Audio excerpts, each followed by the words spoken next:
ரொம்ப கஷ்டமான பதிவு தான் இது. என்ன அப்படின்னா இப்போ தான் பாரதிராஜா சார் இருந்து எல்லாருமே அந்த வருத்தத்தில் இருக்கோம். அடுத்தது பாக்யராஜ் சார். ஏன்னா இப்போது பாக்யராஜ் சார் நான் ஒரு இம்மா மேடம் சேர்ந்து இப்போ தான் ஒரு படம் பண்ணிட்டு இருந்தோம். இன்னும் 1 day இருக்குது.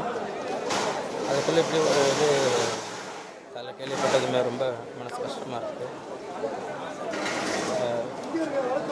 ரொம்ப ஷூட்டிங் ஸ்பாட்டில் ஜாலியாக பேசிக்கிட்டு புக் படிச்சுக்கிட்டே இருப்பார். பிளே ஸ்டோர் மற்றும் ஆப் ஸ்டோரில் இருந்து பாலிமர் செயலியை QR கோடு மூலம் பதிவிறக்கம் செய்யுங்கள். செய்திகளை உடனுக்குடன் பெறுங்கள்.